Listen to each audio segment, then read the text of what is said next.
Hello guys, hello साथीभाइहरू। आजको vlog मेरो सुरु भयो। म चाहिँ भर्खर उठेर मुख सुख धुन्छु। आज छुट्टी थियो मेरो। अब यसो बाहिरतिर जानु पर्यो। रुममा बस्दा बस्दा नि वाक्कै लाग्यो।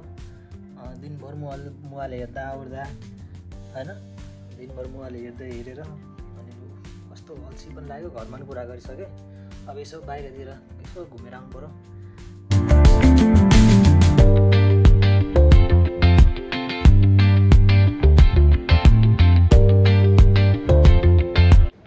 मैले चाहिँ भर्खर अब मुख सुख पनि धुइसकेँ।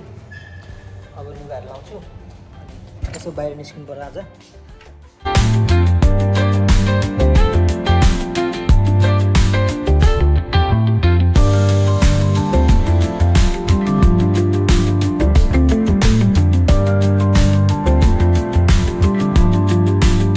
यसो बाहिर जानु पर्यो भनेर कपाल सपाल कोर्नु पर्यो। कस्तो देखिरहेको छ?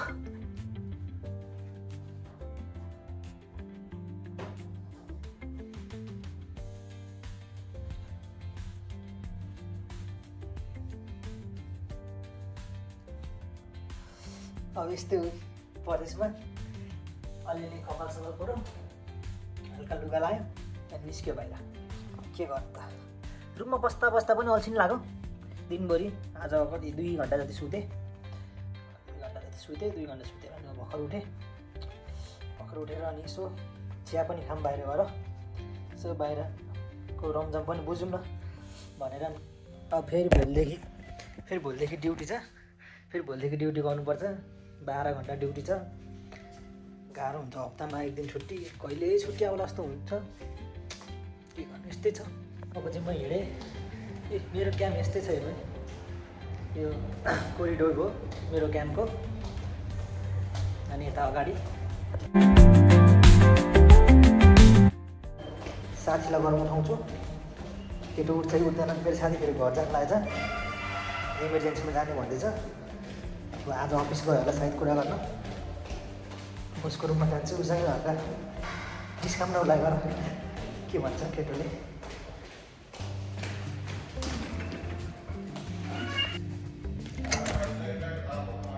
खोइ मोटे छैन, बियो छ।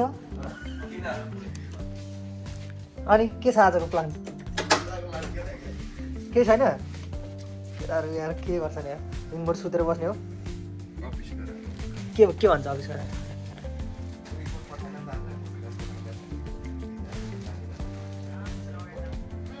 कति दिन ड्युटी जानु? अनि के भन्छ त्यसले? ओके ठिक छ भन। रिपोर्ट पठाइदिएको छैन? भोलि पनि पठाइन्छ अरे। ठिक छ, इन्जोय गर। बाहिर जाउँ होइन, चिया खानु।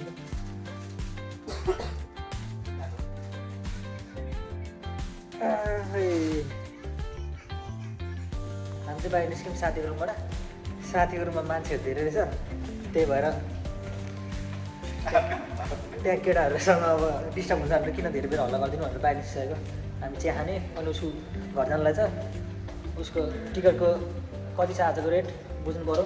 अब भोलिको कति छ बुझ्नु पऱ्यो। त्यही भएर त्यता पनि जान्छु। अनि घर गएर इन्जोय गर्ने होला नि तिमी?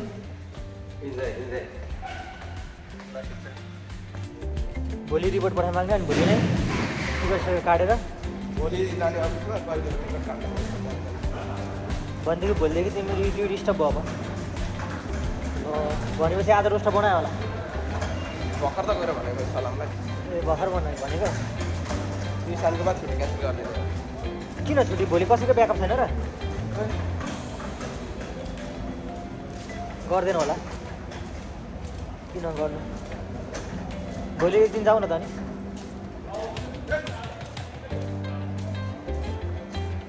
हाम्रो क्याम्प यो चाहिँ हाम्रो क्याम्प यस्तै छ है। मेरो मोटे साथी हिरो छ केटो। हामी घुम्दा घुम्दै रात परिसक्यो। कहाँ छ नयाँ मदिना? ए जाउँ ल, अफर लाग्छ नि नयाँ मदिनामा होइन। हेर्नु कस्तो दामी देखेको राति झन्। खाना के हाल्यो? चिट्ठा हान्यो, चिट्ठा 2 चोटि पर्यो।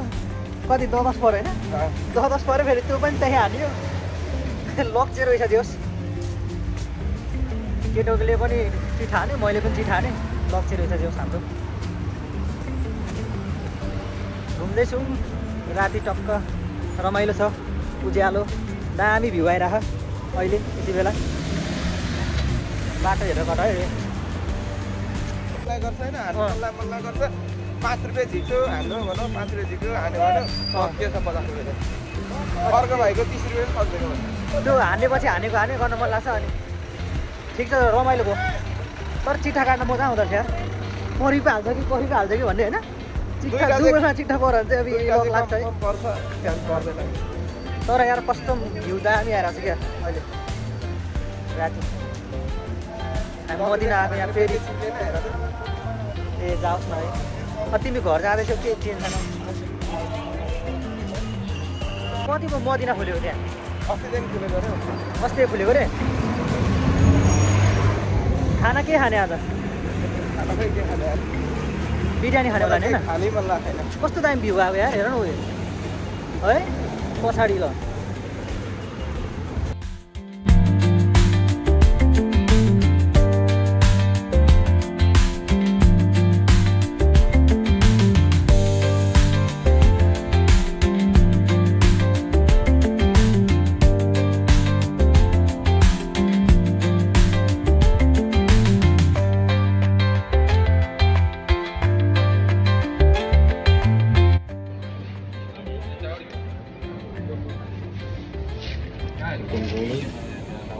यस दूध चाय दीजिए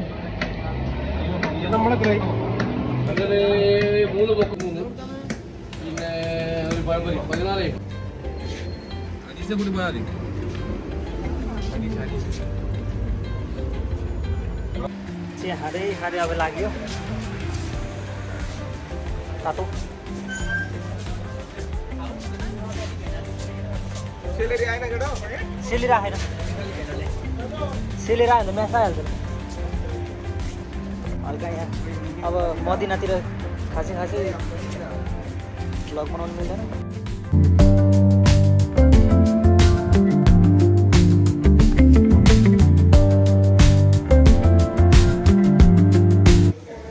टिकट पनि बुझ्यो होइन 530 550 दुईटामा एउटा कुनमा जान्छौ हिमालयमा जान्छौ कि नेपालमा जाने नेपाली एयरलाइन्समा हिमालय त म पहिले काम भएको नि न यार कन्डिसनमा के दिन्छ यार ब्लुटुथ लिएर गएको ब्लुटुथ पनि गोजिया लगाएको हुन्छ कहाँभित्र सुन्ने हुँदा कान दुखेर गाह्रो छ होइन हिमालय त म लाइफमा चढ्दिनँ नेपाली एयरलाइन्समा जाउँ न ए उयो लगेज हेर्ने होइन लगेज हेरौँ न माथि मेरो साथी यहाँ लगेज हेर्दैछ लगेज किनेर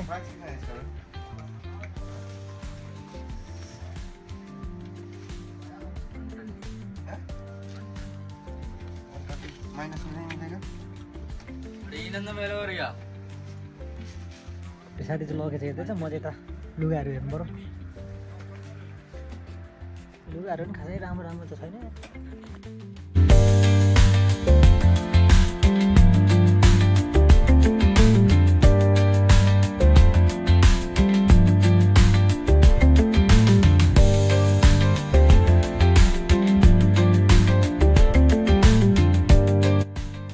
हाम्रो केटाले लुगा हेर्दैछ